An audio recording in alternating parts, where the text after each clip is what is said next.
Hello, it's Daniel from Metal Wani here. I'm talking to legendary guitarist Joe Satriani, who's exploring new sonic territory with a soon-to-be-released album intriguingly entitled What Happens Next. How are you, Joe? Very good, thanks.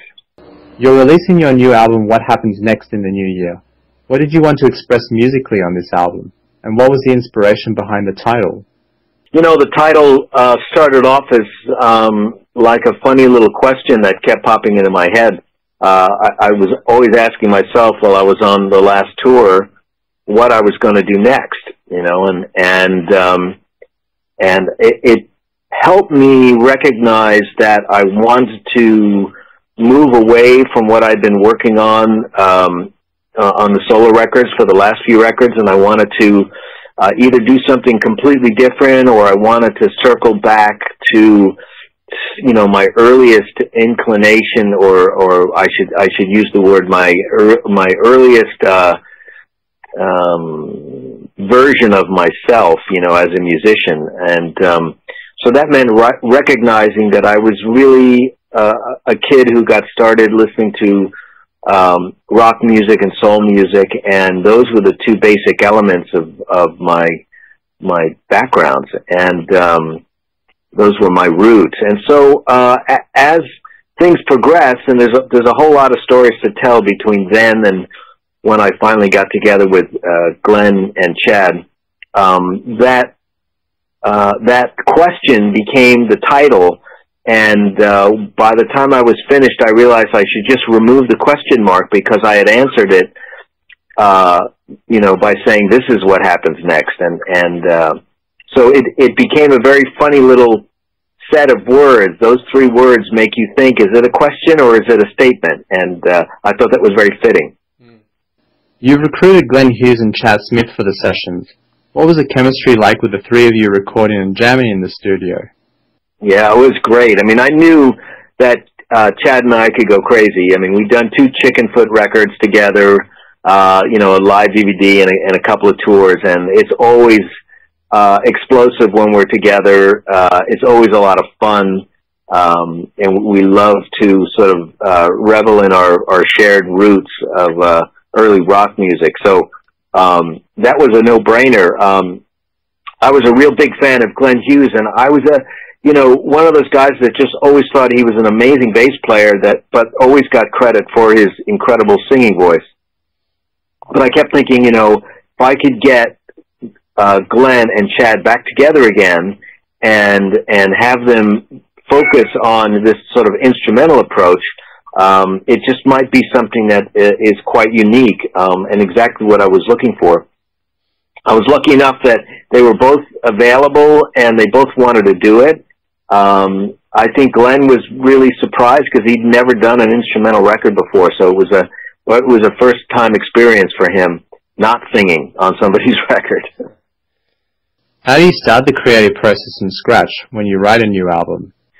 Well, I think for me, I'm always writing, so it's not like I have to sit down and say, okay, now I start writing. You know, it never works like that. I never stop writing, so it's more like I sit down and I review what I've been writing, and you know, there might be a pile of songs from last week, and then from the last year, and then a pile of songs that I've been working on for 10 years, let's say, and I just start to review all of them, and I try to see if they fit with this new direction that I'm feeling, and that helps me eliminate songs that you know, are pulling in the wrong direction.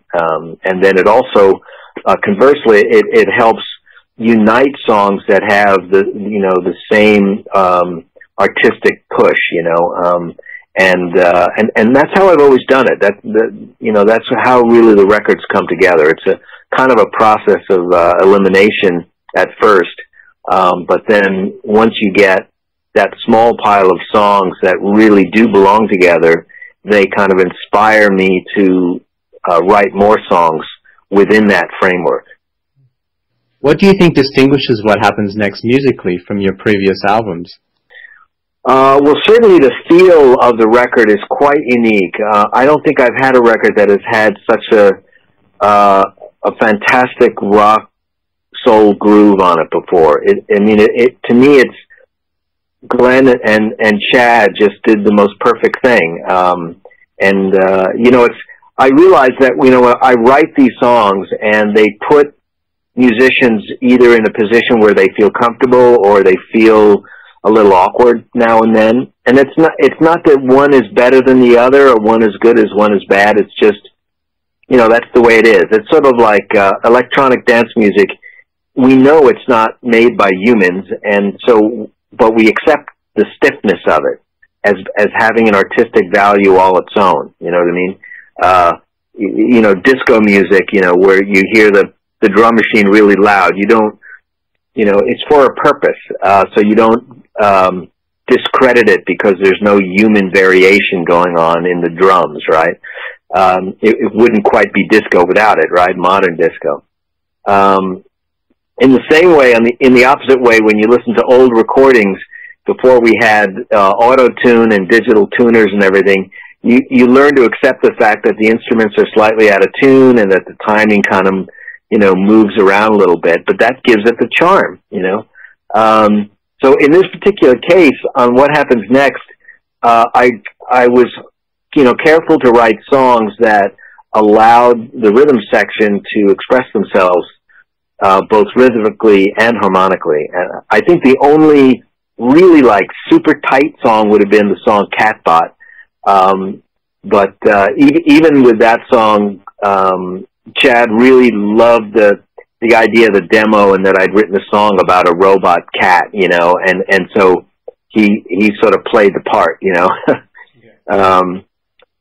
So I think so. And I can't discount the fact that, Mike Fraser, upon listening to all the songs and listening to the three of us play, came up with a very unique sound for this trio.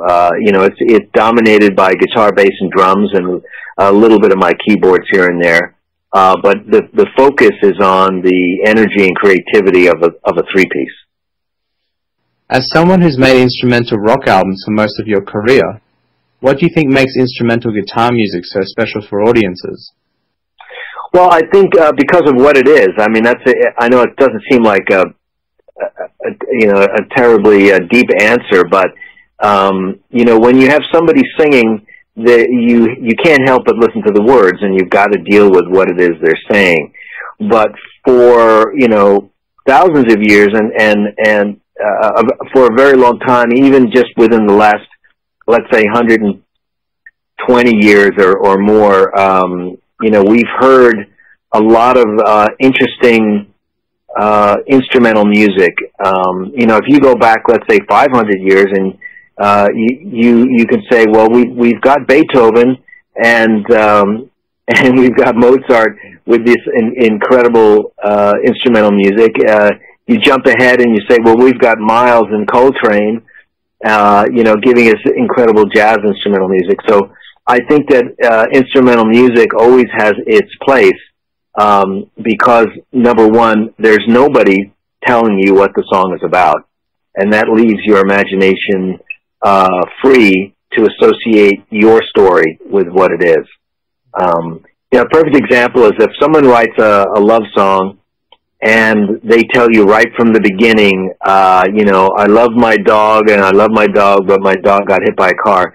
That song can't be about anything else to you. It's always about that guy singing about how much he loves his dog and how the dog got hit by a car. However, if it's an instrumental song, you can forget about the title and you can make it about whatever you want, And this is the freedom that instrumental music has always held for people, is it gives them the ability to kind of write their story into it. And it has a very unique power all its own because of what's missing, which are the lyrics. Have you ever considered adding vocals to your music? Well, I'm in this band Chickenfoot, and I leave that up to Sammy Hagar. It's great when you have a real lead singer because they have their own way of doing things, and it's the best way to do it. But, if you look back in November '89, I released a very long record called Flying in a Blue Dream, 18 tracks, 6 of which had me singing on it. So it's not like I haven't done it before.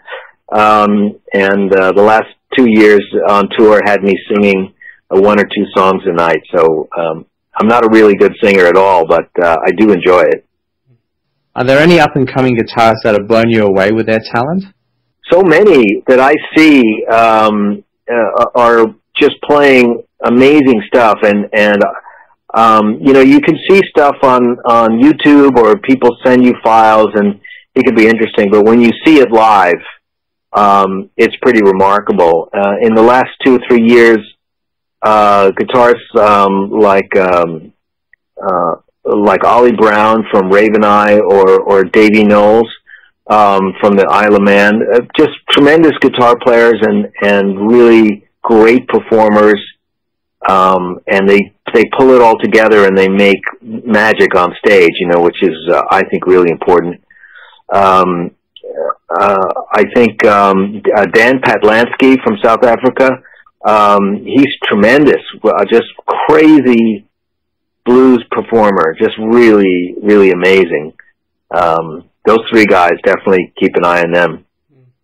Some people think guitar rock is in decline. What's your opinion on that? Well, I think rock music itself is obviously in decline. Every style has its day, and you know, every new generation needs its own music. So, I think the term rock is so broad that it's really hard when it's brought up in a discussion about whether or not it's still happening or growing or something, because rock has always been more like an umbrella style, you know. It's a lot of different styles underneath it. But, you know, a good example would be hip-hop. You know, hip-hop is still, you know, a huge global force, but it's so different now than what it was when it started in the 70s.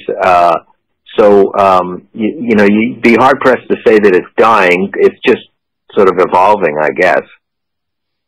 You're also touring G3 next year with John Petrucci and Phil Collen from Def Leppard. How does it feel to still be doing G3 live for more than 20 years? Oh, it's great.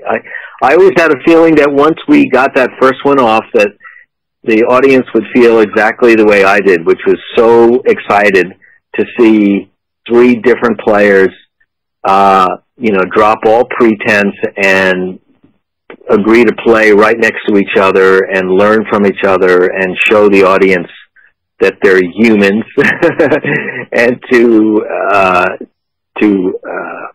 celebrate the electric guitar with the audience. And that's something that I always wanted when I went to a concert. I was always hoping I would see, you know, guitar players play together and you know, sort of step out of their usual show routine, and in that way they sort of commune with the people in the audience a lot more. It's less of a presentation of a show.